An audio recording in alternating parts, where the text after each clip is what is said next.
vais vous montrer comment, au département du Gard, on a essayé de conjuguer l'approche moderne DataStack avec la géomatique. Taradata, c'est le petit nom qu'on a décidé de donner à notre stack, et on lui a même associé une petite mascotte et un slogan avec la donnée en live. Je suis donc Michael Gallien et je travaille au département du Gard depuis 2013.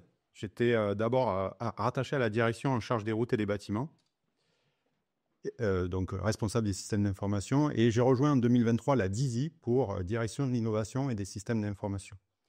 Et je suis également contributeur GeoTribu. Donc ça, c'est juste pour faire un petit peu de promo de ce site-là que je trouve sympa. Donc si vous ne vous situez pas bien, le département du Gard, c'est très facile, ça se situe exactement au centre du monde, en fait. Comme on peut le voir au travers de cette animation. Vous voyez, on tombe forcément sur le Gard quand on est au centre du monde. Et donc le Gard, c'est d'abord un territoire hein, avec un patrimoine, avec un terroir, avec des traditions. Et puis c'est aussi une administration, donc plus exactement une collectivité territoriale, pour laquelle je vous ai mis un certain nombre d'indicateurs, et notamment les compétences dans lesquelles agit le département, à savoir notamment l'action sociale, la voirie, puisque le département gère 4600 km de route, et au niveau de l'éducation, ça va être la construction et l'entretien des collèges. On en compte 53 au département du Gard. En 2017, donc alors que j'étais encore à la direction des routes, j'ai été sollicité par Fabien, qui était alors directeur des territoires, et qui lui souhaitait montrer qu'un nouveau maillage territorial en fait était nécessaire. Et donc par maillage territorial, qu'est-ce qu'on entend? En fait, je vous ai dit que le département du Gard assurait la gestion de 4600 km de route. Et pour faire ça, à l'époque, il y avait 35 centres qui étaient répartis sur l'ensemble du département. Et parmi ces centres, certains étaient petits, c'est-à-dire avec des moyens limités aussi bien humains que matériels. Et par exemple, pour réaliser des tâches comme ici, des tâches de fauchage, vous allez avoir besoin de 2 véhicules, donc un tracteur équipé d'une épareuse et puis d'un fourgon avertisseur, et forcément de 2 chauffeurs. Ben, si vous avez un de ces véhicules-là qui est en entretien ou un agent qui est en congé, ben, vous n'allez pas pouvoir réaliser cette opération. Et donc l'objectif, c'était de montrer à nos élus, mais aussi aux représentants du personnel, qu'avec un nouveau maillage territorial, avec moins de centres, une vingtaine était ciblée, on pouvait quand même assurer un bon service public, et même de manière un peu plus épice. Et donc on a travaillé à la création de différentes cartes, limites artistiques, comme vous pouvez le voir. Là, on a en fait calculé l'isochrone au départ de chacun des 3500 avec une durée de 20 minutes. Et grâce à ces calculs d'isochrone, on a pu calculer les zones de recouvrement, c'est-à-dire les endroits du département où plusieurs centres pouvaient se rendre en moins de 20 minutes. Donc vous voyez, peut-être dans tout le département double avec une multiple couverture, donc pas très optimale. La direction des territoires a travaillé à plusieurs propositions. Et pour chacune de ces propositions, par exemple ici avec Vincent, qu'on a fait le même exercice, c'est-à-dire qu'on est allé calculer en fait les isochrones au départ des 20 centres pressentis, et puis on a calculé les zones de recouvrement. Et donc vous voyez que une répartition plus optimale, puisque moins de recouvrement sur l'accès aux différentes zones du département. On a pu aussi faire ce type de représentation. Alors, moi j'avais peur que ça ne sorte pas bien, mais ça va à peu près. Donc là, en fait, on va comparer l'existant avec les propositions. Et ça nous permet d'identifier en fait les routes qu'on perd, je dirais, dans la nouvelle organisation, c'est-à-dire les routes qu'on n'atteint plus à 20 minutes. Mais on voit aussi que parallèlement, il y a certains endroits où on gagne. On pourra accéder à ces routes-là plus rapidement, ou parfois le statu quo.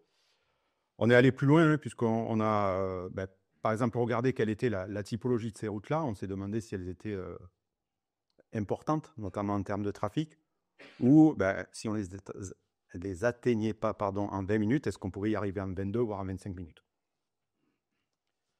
Donc le bilan de cette étude, il a été pour nous très positif, puisqu'il a été largement diffusé en interne, que ce soit aux élus ou aux agents de la collectivité, notamment lors d'un séminaire d'encadrement. Et on pense que ça a participé à une meilleure acceptation de ce projet de réorganisation qui est pas neutre, hein, puisqu'on déplace des gens dans leur résidence administrative, en fait. Et puis, sur l'aspect data, ça a, je dirais, démontré l'intérêt du pilotage par la donnée. Et puis, ça a fait de Fabien un premier sponsor au sein de la collectivité sur les sujets data. Par contre, si on ouvre le capot de nos modes de fonctionnement à l'époque, bon, vous voyez qu'on était plutôt sur une MacGyver data stack, puisque l'extraction et le chargement des données se faisaient par des scripts PowerShell. Sur la transformation, on était sur du SQL, mais du SQL pur. Et l'automatisation, on le faisait avec des tâches planifiées Windows, et on n'avait pas de retour autre que les logs. Donc, si on voulait savoir si ça s'était bien passé, il fallait ouvrir les différents fichiers de log. En 2023, la Dizzy a décidé de devenir actrice de la data pour pouvoir répondre à cet enjeu qui est large, qui est la valorisation du patrimoine de la donnée départementale. Donc, on a vu un cas d'usage au travers des routes, mais comme je vous ai dit, le département, c'est plusieurs compétences, avec l'action sociale notamment, l'éducation, et donc, on va retrouver des besoins dans ces différentes directions. Et les objectifs liés à cet enjeu, ils sont multiples. Tout ce qu'on souhaite, c'est pouvoir être en mesure de proposer du décisionnel, mais aussi du géodécisionnel, comme on vient de le voir. Aussi bien aider les décisions stratégiques qu'opérationnelles, c'est-à-dire viser la direction générale, mais aussi aider les services dans la réalisation de leur mission au quotidien. Et puis, le leitmotiv un peu de la mise en place de notre stack, c'est le côté pragmatique. Et donc, pour ça, en fait, on s'est lancé dans une étude à la recherche de ce que j'ai appelé un état de l'art data. On a questionné déjà nos confrères dans le secteur public. On a regardé ce qui se faisait dans le privé, bien sûr. Et puis, on a aussi contacté des responsables de master universitaires. Donc, ce qu'il est sorti de cette étude, c'est qu'au niveau des collectivités et plus précisément intercommunalités, il y en a certaines qui sont alertes sur les sujets data. Je pense notamment à Bordeaux Métropole et Toulouse Métropole. Mais par contre, il n'y a pas un modèle de stack qui se dégage. Alors que dans le secteur privé, il nous a semblé que l'approche moderne data stack commençait à faire légion. Ce qu'on trouvait intéressant dans cette approche, c'est son côté modulaire, qui nous paraît bien adapté au déploiement en mode pragmatique. Et par contre, on a été un peu surpris, je dirais, de l'approche chasse code. On s'est demandé notamment si on serait en mesure, demain, après-demain, de recruter des compétences sur ces sujets-là. Et c'est pour ça qu'on est venu au secteur universitaire et les responsables de master nous ont rassurés, puisque ce qu'ils nous ont dit, c'est que dans les formations en géomatique, effectivement, on voyait toujours des modules sur des ETL graphiques, FME pour le plus connu, mais aussi beaucoup de modules autour de Python, de R et de SQL. Et donc, la question qui se pose, c'est OK, pour faire de la moderne data stack, mais comment on conjugue ça avec de la géomatique? J'ai peur pour le micro qui descend. Ah, désolé. Ah, si je sais pas, ouais, je l'ai au col.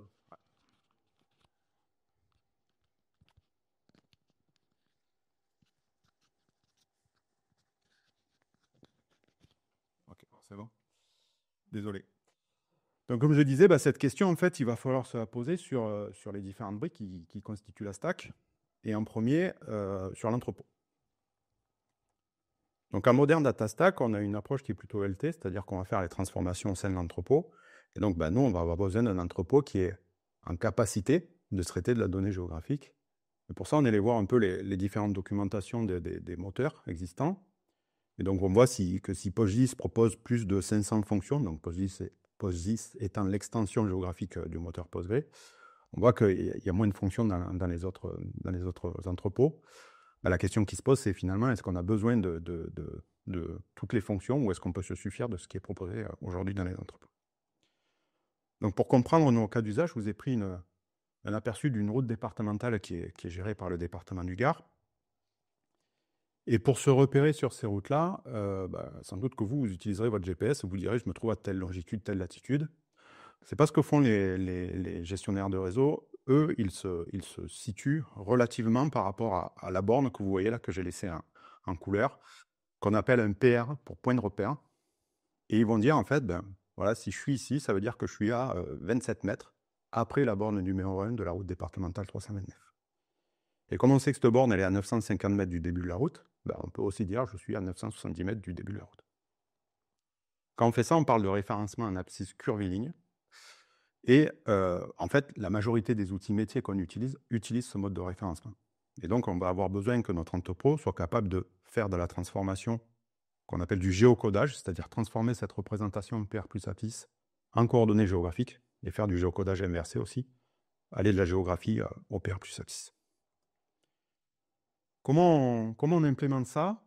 En fait, chaque point de repère est représenté par une géométrie ponctuelle à 3 dimensions, x, y, z, z pour l'altimétrie. Et chaque RD, route départementale, pardon, est représenté par une polyligne ZM. Une polyligne ZM, c'est quoi? C'est une succession de points à 4 dimensions, x, y, z, m. M étant la dimension mesure. Et à l'intérieur de cette mesure-là, on va venir stocker cette fameuse distance cumulée depuis le début de la route. Et donc, si on revient en fait à la documentation des différents moteurs, on se rend compte que BigQuery Snowflake manifestement ne gère pas l'altimétrie, parce que si vous regardez sur une géométrie ponctuelle, vous n'avez pas dans la documentation la fonction STZ. Au niveau de Redshift, on va avoir l'altimétrie, la gestion de la mesure, puisqu'on trouve des fonctions STZ et STM, qui sont censément là pour récupérer ces coordonnées-là d'un point. Mais par contre, on n'a pas toutes les fonctions de géocodage. Et donc, en cela, PostGIS va l'emporter, puisqu'il va proposer les différentes fonctions qui vont nous permettre de faire ce géocodage et géocodage inversé. Voilà, PostGIS, c'est bien plus, avec beaucoup de fonctions, notamment des fonctions intéressantes autour de l'identification de clusters géographiques, qui peuvent être intéressantes dans différents cas d'usage, par exemple sur de l'accidentologie, essayer d'identifier où il y a des clusters d'accidents. Alors, on peut se dire PostgreSQL, c'est pas performant. C'est vrai que c'est pas un moteur au départ qui est fait pour de la BI, pour de l'analytics. Nous, ce qui nous a rassuré, c'est cette session de Doctolib qui expliquait en fait que leur base de production, et je parle bien de la production, pas de la BI chez Doctolib, s'appuie sur une base Postgre hébergée par AWS, avec quand même 25 Tera de données dans leur base de données et une table avec plus de 7 milliards d'enregistrements. Et donc nous, c'est pas les métriques qu'on pense avoir un jour, donc en ça, on est plutôt rassuré. Et puis, il y a aussi le côté souplesse de PostgreSQL. Et quand je parle de souplesse, je pense notamment à la gestion des données semi-structurées. Là, je vous invite à aller voir cette session de Mathieu Cornillon, donc, lors des PGDI 2023 France, qui fait une comparaison entre MongoDB et Postgre, et puis vous verrez que Postgre s'en sort pas si mal que ça. Et puis, si vous suivez l'actualité de Postgre, notamment dans la version 17, là, qui est très récente, puisqu'elle est sortie le 16 septembre, il y a encore des nouvelles fonctionnalités qui sortent autour de la gestion des fichiers JSON, enfin des données JSON. Donc voilà, pour toutes ces raisons, vous l'aurez compris, on a retenu Postgre PostGIS sur notre stack. Sur l'aspect transformation, je ne vais pas faire de mystère, on a retenu DBT, mais ça n'a pas été une évidence pour nous. En fait, on avait peur que cet outil-là se mette en coupure devant le moteur et que ça nous limite. Et en fait, c'est grâce à la chaîne YouTube de Michael Cahan, que je vous conseille, qu'on a compris vraiment le fonctionnement de DBT. Et que finalement, je trouve que DBT, c'est pas vrai, il ne fait pas les transformations, mais il commande les transformations au moteur sous-jacent.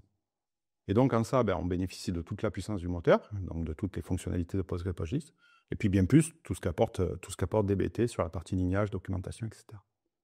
Ça nous a demandé un petit peu de temps de prise en main, hein, notamment le passage qu'on voit souvent, c'est l'utilisation de proc stocké qu'on ne peut pas vraiment faire en DBT, mais plutôt l'utilisation de macros.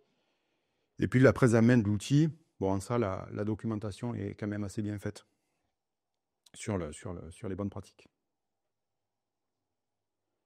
Sur la partie extraction et chargement, on cherchait un peu un outil qui allait nous permettre d'extraire des données de différentes natures, et bien sûr des données géographiques, sans doute, de différents formats, des bases de données, des API, des flux, des fichiers, et parmi les fichiers, notamment des fichiers porteurs de données géographiques, le plus connu étant le shapefile, mais aussi GeoJSON, GPKG, qui sont d'autres formats. Et puis de différentes sources, sachant que parmi les sources, on avait identifié des applications qui sont installées sur notre SI, mais qu'on considère un peu sensibles autour de la finance et de la RH, qu'on n'avait pas vraiment envie d'ouvrir sur l'extérieur. Et donc, on cherchait un outil qui soit déployable totalement ou partiellement on-premise avec des agents, par exemple. Et donc, on a regardé du côté des EL que je qualifie de modernes. Certains donnent la possibilité, effectivement, de faire du self-host, totalement ou partiellement. Mais par contre, au regard de la documentation, personne ne coche correctement la case du traitement des données géographiques. Et donc, on s'est tourné vers un outsider qui est GEDAL OGA, GEDAL, c'est quoi? C'est d'abord une librairie en fait de traitement de données, mais plutôt orientée traitement de données géographiques, et qui vient avec un certain nombre d'outils en ligne de commande, parmi lesquels OGR to OGR, que je qualifie d'ETL en ligne de commande en fait. Alors je vous disais que c'est un outsider, mais si vous regardez la page sponsor du projet quand même, vous voyez qu'il y a quelques jolis noms avec Microsoft et Google. Donc voilà, c'est quand même quelque chose qui est assez pérenne. Et sans rentrer dans les détails, je vous ai mis quelques exemples d'extraction et de chargement de données. Donc là, vous avez par exemple en une ligne de commande l'extraction de données qui sont au format CSV GZIP disponible sur Internet et leur intégration dans l'entrepôt. Un autre exemple où là, on va extraire des données, cette fois au format GeoJSON, par un appel API. En l'occurrence, c'est un portail Open Datasoft qui livre cette API-là. Et donc, on va l'intégrer, pareil, dans l'entrepôt, avec au passage une transformation du système de coordonnées. Donc, toutes ces opérations-là sont faites en une ligne de commande. Et dernier exemple, l'extraction de données issues d'une base MySQL, avec l'exécution d'une requête ici, sur ce moteur-là, et l'intégration des données à l'entrepôt. Sur l'aspect visualisation, enfin, notre outil idéal, ça aurait été un outil qui était aussi performant en data-vis qu'en représentation carto, facile à prendre en main, parce qu'on est une petite équipe, donc ce qu'on aimerait, c'est que les métiers puissent faire du self-service, se saisir eux-mêmes des données. Et puis peu onéreux, non pas qu'on n'ait pas les moyens de se payer la grosse artillerie, mais l'idée, c'est qu'on débute, et donc on n'a pas tout de suite envie d'acheter la Rolls-Royce pour la laisser au garage, quoi. Mais vraisemblablement, cet idéal, il n'existe pas, puisqu'on va toujours cocher qu'au maximum 2 des 3 cases. Et ce qu'on s'est dit aussi, en fait, c'est que finalement, le choix d'un outil de DataVis, c'est presque un projet global à l'intérieur du projet data. Et pour celui-là, on manque sans doute un petit peu de recul et de maturité. Comme je vous dis, on ne sait pas vraiment demain si on aura vraiment des utilisateurs de notre plateforme et donc quels seront les usages, et puis quels seront les publics, que ce soit en nombre ou en profil. Par exemple, ce qu'on souhaiterait, et on espère que ça tendra vers ça, c'est que les différentes directions métiers puissent recruter des data analystes pour se saisir eux-mêmes de leurs données. Et donc, face à ça, on a fait un choix qui nous a paru le plus pragmatique. On a retenu Metabase, puisqu'on pense qu'il peut permettre le self-service. On peut l'hoster sur notre SI, donc peu onéreux. Mais par contre, il est clairement mauvais en cartographie pour les différents points que j'ai cités ici. Notamment, vous n'allez pas pouvoir récupérer votre géographie depuis votre entrepôt, excepté pour le ponctuel. Donc ça veut dire qu'il faut que votre géographie soit à côté, ce qui est pas terrible. Mais pour pallier ces manques-là, en fait, on utilise un autre outil qui lui est vraiment orienté carto, qui s'appelle QGIS en complément. Donc en résumé, notre stack, c'est ça. L'extraction et le chargement des données se fait avec GEDAL et plus précisément GR2GR. Complété avec Python, lorsque on est aux limites de GEDAL. Je pense par exemple à l'appel d'API paginé type Microsoft Graph. La transformation avec DBT, l'entreposage PostgreSQL et la valorisation à travers des deux outils que sont QGIS et Metabase. Et on orchestre le tout avec du Airflow. Sur le déploiement, on a tout déployé on-prem. On est sur une infra assez modeste, avec 2 serveurs virtuels aujourd'hui, un dédié à la base de données et un plus sur la partie vraiment traitement. Mais vous voyez qu'on a une infrastructure quand même de support qui est assez conséquente et qui nous permettra demain de scaler si on avait besoin de faire évoluer ça. Avec cette stack-là, donc mise en place 2023, début 2024, on a travaillé sur un certain nombre de cas d'usage. Par exemple, la perception des DMTO, donc c'est les droits de mutation à titre onéreux, c'est-à-dire la part des frais de notaire qui reviennent au département quand vous faites un achat immobilier.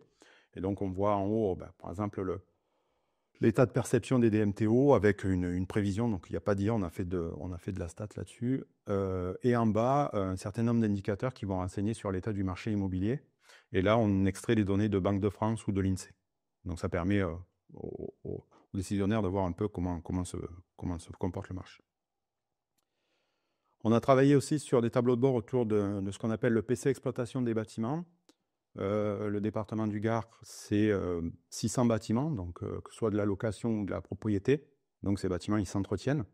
Donc ce qu'on va voir, c'est En fait, là-haut, les demandes qui sont reçues dans les différents bâtiments, demande d'intervention, changement d'une ampoule, intervention sur un lavabo, etc. Et puis en bas, on va faire des représentations autour des consommations énergétiques de nos bâtiments. Donc en barre bleue, la consommation d'électricité qu'on récupère auprès du portail Enedis au travers d'API. Et la courbe rouge-orangée, c'est la température à proximité du bâtiment. Et donc là, sans s'en rendre compte, en fait, on utilise un peu des capacités de la donnée géographique, puisqu'on va associer le bâtiment à la sonde de température Météo France qui est le plus proche au bassin. Et enfin, un cas que je trouvais intéressant, puisqu'il met en œuvre un peu tout ce que je viens de vous dire, autour du suivi du fauchage, donc la fameuse activité de fauchage qu'on a vue en début de session, où là, en fait, on va extraire les données qui sont localisées en PR plus abscisse, donc en abscisse curviligne, au travers d'une API qui nous est fournie par l'outil métier qui s'appelle AGT 360. On va stocker directement le retour JSON de cette API dans l'entrepôt, et on va s'occuper de transformer ça, et surtout de géocoder ça, pour du PR plus abscisse aboutir à un linéaire.